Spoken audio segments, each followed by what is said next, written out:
Ano? Oh. Diba? Tagalog ano? Baka mabali sa'yo, TV ko. Yung naka-lifestyle, lo kalabasa.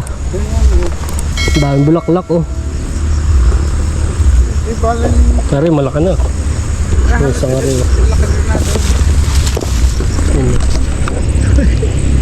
Dadating na. Ano kaya lalakad pa yun? Oo. Bilog ano, hindi yung lapad. Patilos eh oh. Pinuso. Oo. Yung dati lapad. Oo. Pare.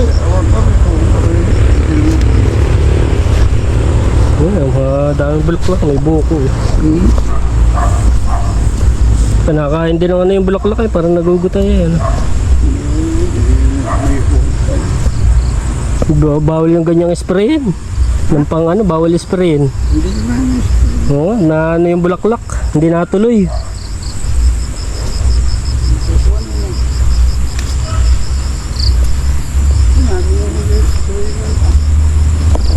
Ano pagka magulang na. Pwede na nga rin. Banay po ng bato rin. Pwede na yan. Pwede na ano.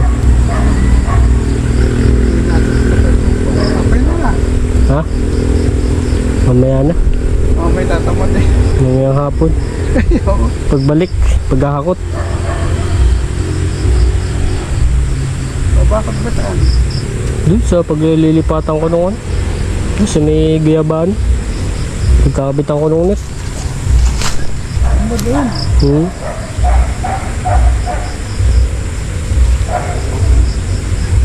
Lagi nakakawala yung mga bibi. Dami namatay, nakabasa. Lamig. Mga nilamig. Yung namatay yung mga sisiw. Mga sisiw.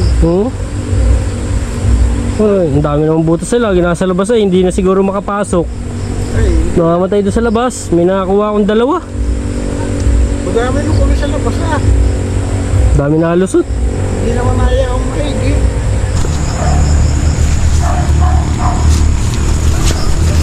Yung nakakalipsel at titingnan mo na rin sa akin.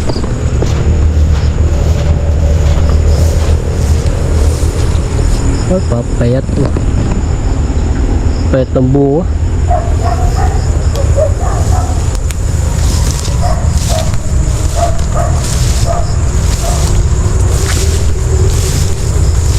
Daming ano kalipsel, dalang hita oh. Hilaw pa naman, daming bunga.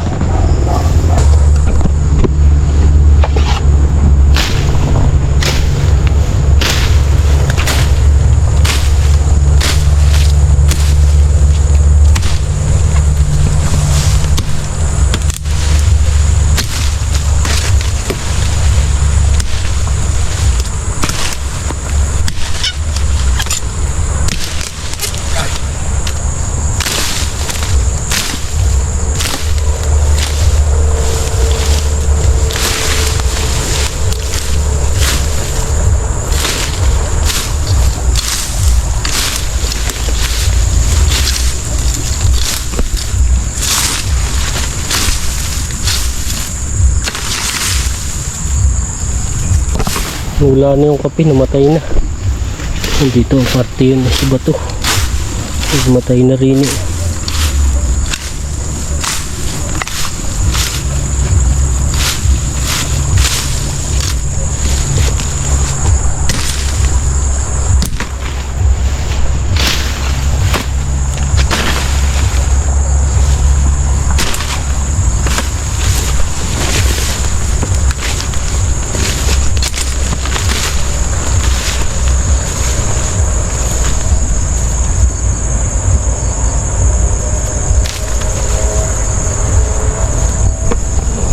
Wala na rin yung ano kalipstil yun.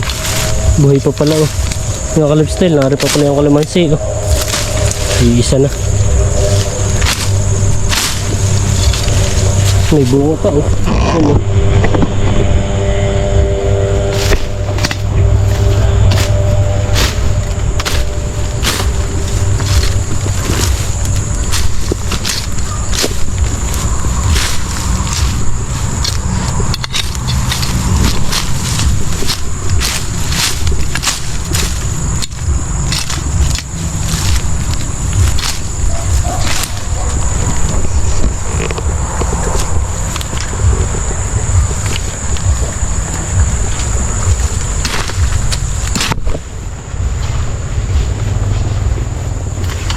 Ah, nakuha na pala ni kuya.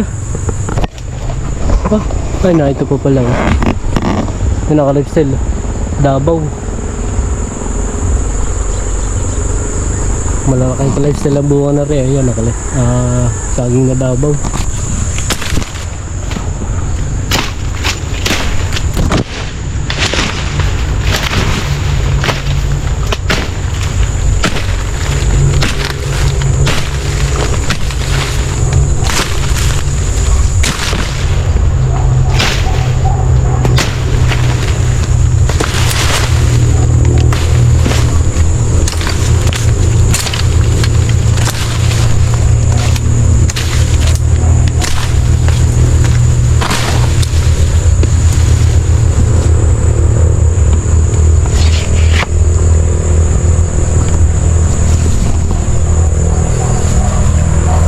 Yung naka-lifestyle tayo pala kukuha ngayon ng ano, kawayan.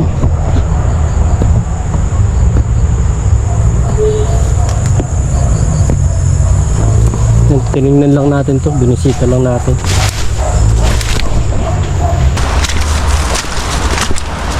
Yan, matagal-tagal na tayo ka-lifestyle na hindi nakakapunta daily.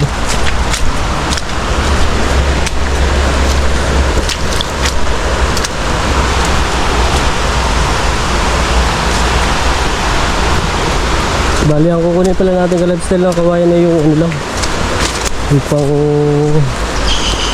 pamustela sa in-order natin net na ibabakod natin yung paglilipatan natin ng mga itik.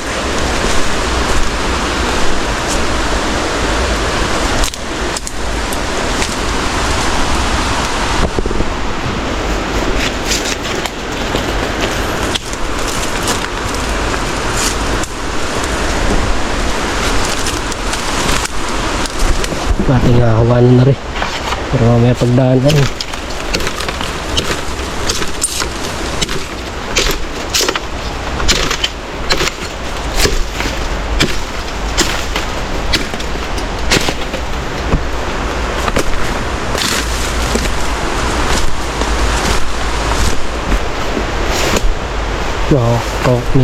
Kumuha na kawayan, napuputol lang na rin.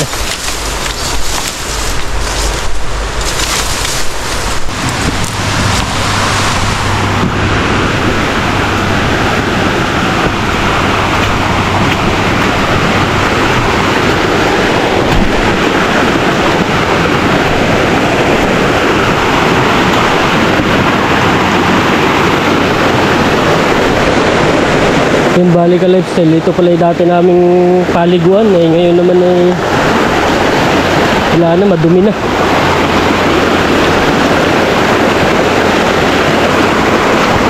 Yan, doon kami naliligo. Yan, ito ang panghabang nga rin. Doon ay may bukal sa may babaw doon. At titingnan kung buhay pa yung bukal.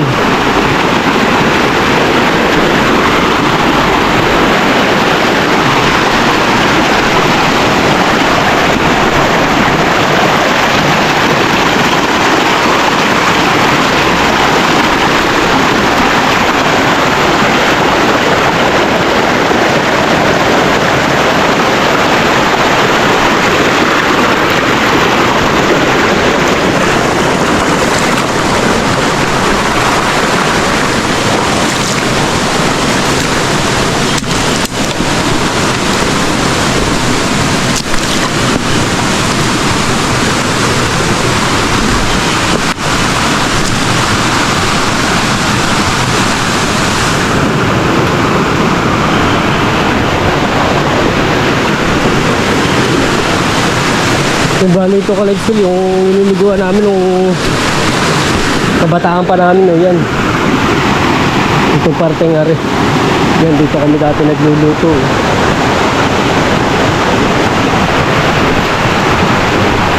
Titingnan natin yung bukal kung buhay pa.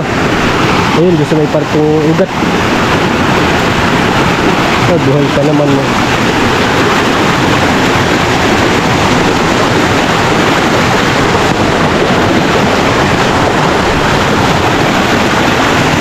Mahina na, hindi na ka-lifestyle, mahina na, hindi na masyado kita.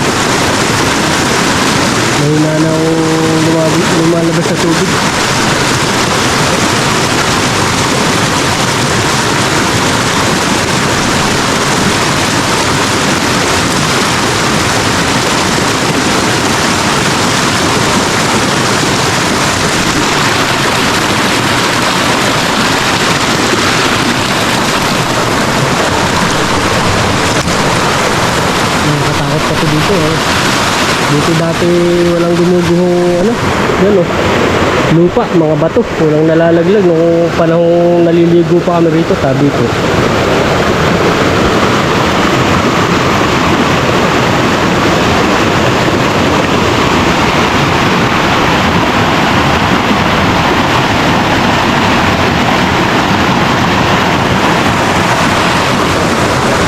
Kaya may kaladsal itong ilog na ito ay madumi na at gawa ng habang natagal nadami ang tao, nadami ang nakatira dito sa malapit sa ilog, dyan sa parting pa ibabaw. Ayan, kaya dumudumi ang ilog.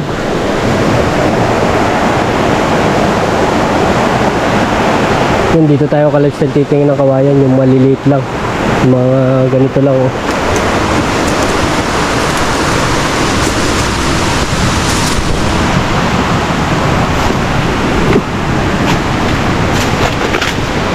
Yung mga ganitong size lang kaladsal eh, ang ating kukunin. Yun na rin, pwede na rin. Dalawa. Yun, maliliit lang. Yung dito kaladsal marami doon sa kalapit sa bahay sa likod ay ano, mga pangit ang kawain, puro murain. Kaya ito medyo maano na, ang dami rito yung magugulang na mga tuwid pati at madalang dito ang ano eh, nangunguha ng kawayan. Yung tayo kukuha muna.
Yan, bali dito pala kaladsal sa may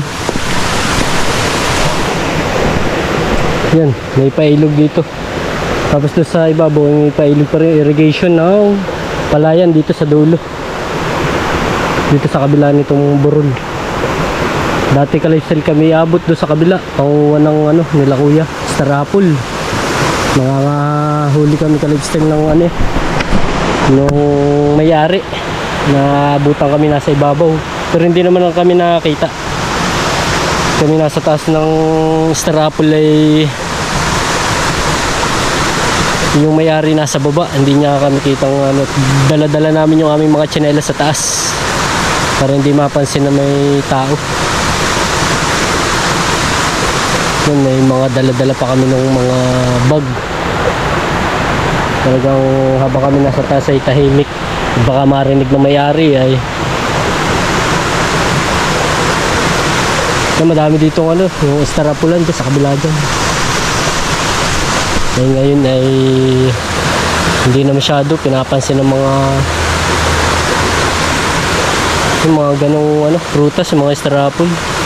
Samantala kami nung dati bayabas na talagang abot pa ng ano, malayo yung sa kabilang lugar, pangunguha lang ng mga bayabas yung dati sa Primo.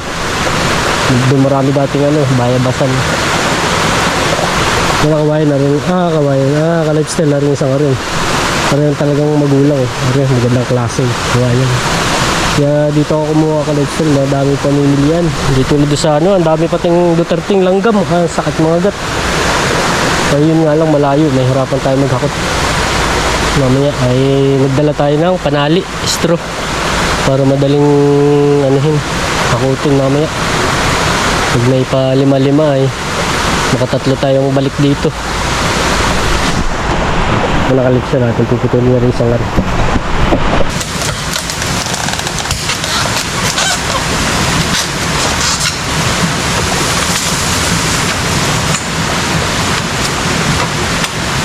Lulang na konti doon sa dulo.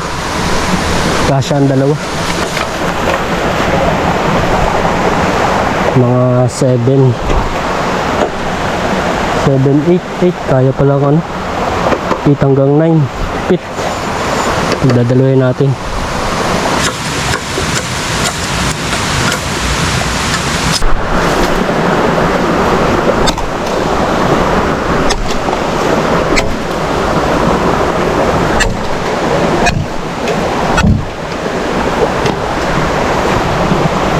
Ganda ka lifestyle, sa lago, haba.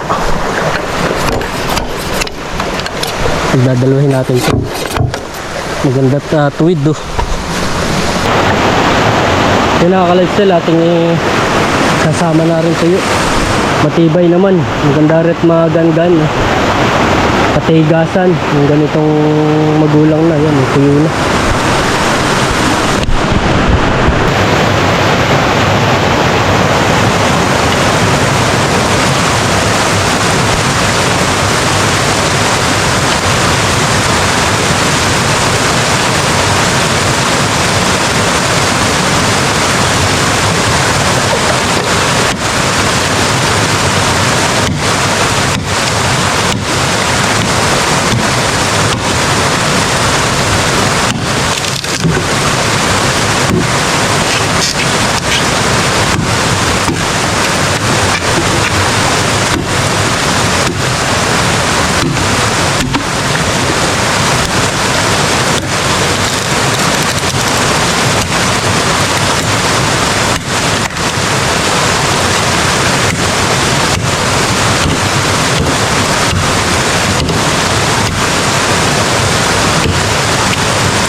Yan na, bali kalipsel, ito na lahat yung ating nakuha.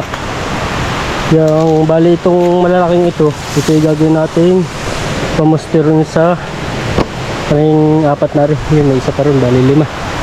Pamuster natin doon sa pinakang silungan, pinakang bahay ng mga itik. Ito yung bububungan natin ng yero o kaya ay tulda. Tapos itong malilit na to ay yung pambakod natin, yung pagkakapitan ng net. Bali yung order nating ka-lifestyle na net ay 8. Ang nakalagay doon sa description nung sa Shopee, 8 to 9 feet yung in-order nating chicken net.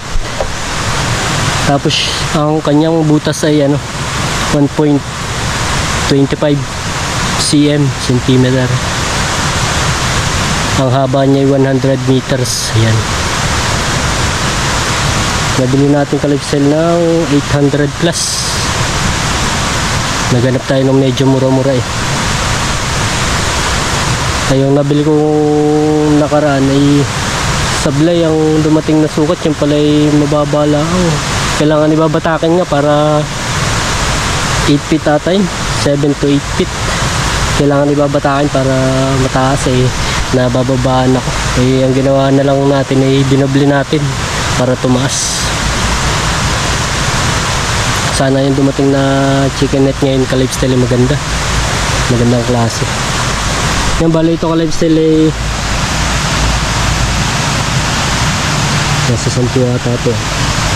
3, 4, 5, 6, 7, 8, 9, 10, 11. Yun, 11, 12, 12 pala. May 12 tayong pagkakapitan ng net. Baka ito ka-lifestyle mapakabit na lang yung mga sa isang uti-uti natin sa mga susunod na araw. Uti-uti pagkalabas ng trabaho tsaka o kaya bago pumasok. Tsaka na pala ka-lifestyle, mag-ano na pala ang schedule ko ngayon. Magpapang hapon na ako 12 to 8. Yan bago pumasok ng alas 12 ng tanghali ay yan uti-uti natin. Naghuhukay-hukay tayo ng pagbabaw na nito. Kakabit na tayo ng mga poste uti-uti bago yung net. Pero baka unahin natin muna ka-lifestyle ay itong pinakambahay ng pagsisilungan ng mga itik at kailangan na nating mailipat. Yun na muna ang ating unahin at nasikip na sila doon sa ating cage na ginawa. Yan, unahin na muna natin yung paglilipatan ng itik bago yung kanilang yung pag-aanuhan nila, gagalaan. Bahala ko ka-lifestyle bakuran yung buong yun yung area dun.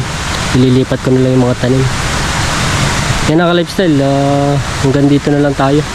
At ito hahakutin pa natin aking hahakutin pa hanggang doon sa bahay. Sulo tayo ngayon, wala tayong kasama. Uti-uti natin. Medyo malayo pa yung mga daan dito, mga ahon. Uti-uti natin, dun muna natin ka-lifestyle bababa sa doon sa may garden PD ko. Doon natin ipunin lahat. Tsaka natin hakutin pabahay para lahat ay nandun na, malapit na. Yan ang ka-lifestyle. Hanggang dito na lang. Ingatan lahat saan man sa mundo. Yan, salamat sa panonood. Yan, bye.